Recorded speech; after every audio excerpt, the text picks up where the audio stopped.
Hi everyone, welcome to a new tutorial. This time I wanted to talk about a little very valuable feature and just in case you don't have a lot of memory or a weak computer or you're just starting out, you're an aspiring composer and you somehow can't afford a huge machine, there is a feature available which lets you create a big template just like any other pro working in the industry. And I wanted to do this video tutorial again because I did it like 3 years ago for Cubase. I want to talk about this because I've recently seen a Facebook post by John Powell, and he was just, showing like a huge list of all the instruments he used for his templates. And of course, John Powell can afford, a lot of machines and the assistants to get it all hooked up together and stuff. But just in case you have a machine and you just got 8 gigs or 16 gigs of RAM, you can still have a big template going on.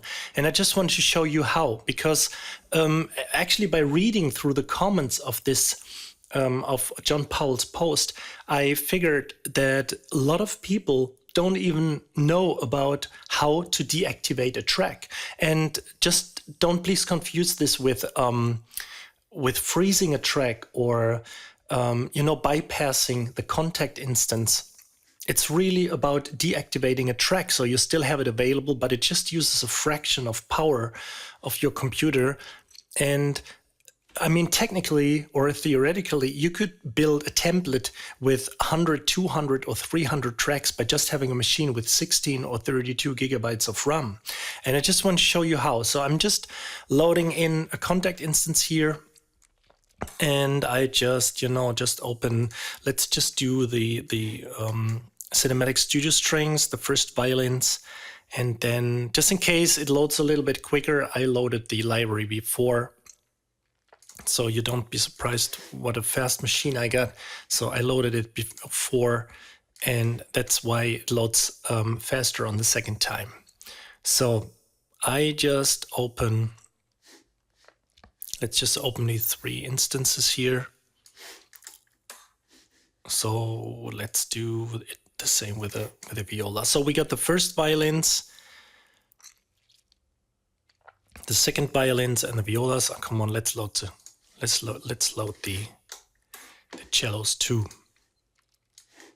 Okay, so now you got all these instruments in your DAW or digital audio workstation or your sequencer.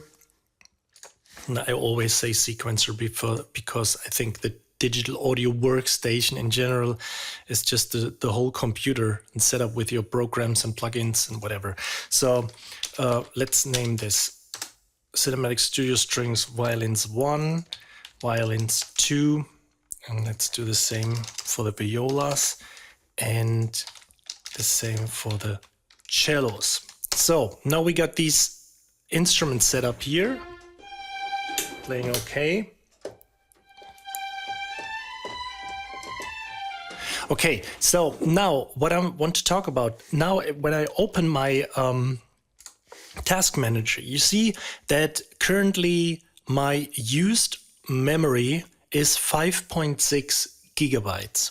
Okay, so now when I go in here and hit the right mouse button, you see disable track here. I also assigned it to a shortcut, Control Alt and D, or I just try to, the cable is too short, sadly, but this is my little Stream Deck, and I use Stream Deck because it's basically just a little device which lets me host shortcuts or commands.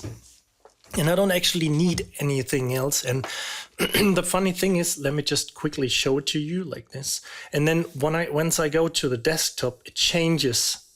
So I have different programs going on, different, what I can launch or do from the desktop. And when I go back to Studio One, it changes back to the commands inside Studio One. So technically, if I would switch now to Photoshop and I would have assigned shortcuts to Photoshop, it would give me the GUI of, not the GUI, but the buttons, the shortcuts I applied to control Photoshop. So back to topic right now. What I wanted to say with this is that I simply assigned the command of disabling the track to my Stream Deck. So I don't have to do a right click or whatever. So just in case you have you can do the same in Cubase if you're using whatever pad with Lemur, the software on it. You can create a shortcut. Doesn't matter, it all works the same, you just have to figure out how. So I'm trying to explain it with Studio One right now, and as you can see, I'm hitting now disable track for the first track. And as you can see now, when I pull up the task manager again, you see that this just uses 5.2 gigabytes. So I'm disabling the second violence and oh, sorry, I just wanted to, let's do it like this. So, and I just disabled the track for the violas too. So now you can see Studio One is using 3.3 gigabytes. And when I disable the cellos, it's down to 1.6. I think it will move a little bit around depending on what I do. So probably, as I mentioned before, some RAM will be still back in the background, used in the background. Some for the plugins I use to record my vocals and so on, my voice. So right now what I can also do is select all with holding Shift, the Shift key, and again go to enable selected tracks. And now it loads back all the tracks I'm having here in my template so far. And now you can see when I go back to my task manager, you see that Studio One is using again 5.5 gigabytes. The same I can do. I'm selecting all again and just hit the right. No, sorry, there was some graphical glitch going on. So I'm going to, again, to disable selected tracks. I can select several tracks and just get them out of my system, okay? But still keeping them in memory. So just in case you have a template with like 100, 200, 300, whatever, 500,000, of course there's a limit because if you have empty instances, I think, I'm not really sure, but an empty instance of Contact uses something around 45 to 100 megabytes. I'm not really sure. So there's obviously a technical limit. But assuming you have a machine with 32 gigabytes and you're using some more smaller instruments, not that memory heavy, not that many CPU hogs, you can actually still use a lot of tracks. Or basically another example would be you're working on a rock track, but you just want to consider having strings later on, but you want to use the strings of your general template because you set it all up. So of course you can just load your template, and why not having all these tracks on default mode, having them as deactivated tracks. Okay, so you load the whole, your whole template with like 300, 400, 500 tracks, whatever you set up, and you just have like 5, the most essential ones available. And once you're working on that rock track, you can just activate the drums, you can activate the bass or some guitar stuff, maybe some audio channels, and that's it. So you have a completely resource-friendly template going on, but with like 490, assuming you have 10 available, 490 tracks in the back, which are ready once you hit your activate button again, and you can use them. And the best thing is, let me just do one thing. Let me just activate them all again.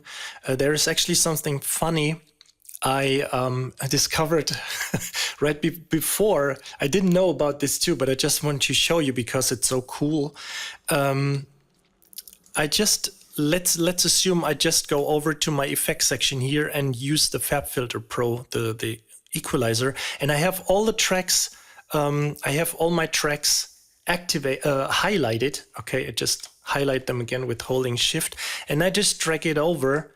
It loads the plugin to all the tracks right here. So just assuming you're set up with your template, you have your template going, and you have like 100 instruments, contact instruments, and now you want to go to the process of putting a standard, of putting like equalizers to your template. You just highlight them all and just drag over one plugin, and they are all loaded. So but back to topic again, what I was trying to show you is once, of course, I'm disabling these plugins again, these tracks again, you also have the plugins disabled. So of course, especially when you have a lot of, like more sophisticated plugins of multiband compressors or guitar amplification, which uses a lot of huge impulse responses, or reverb plugins, which makes use of impulse responses too. You can, of course, save a lot of CPU too, not just the memory.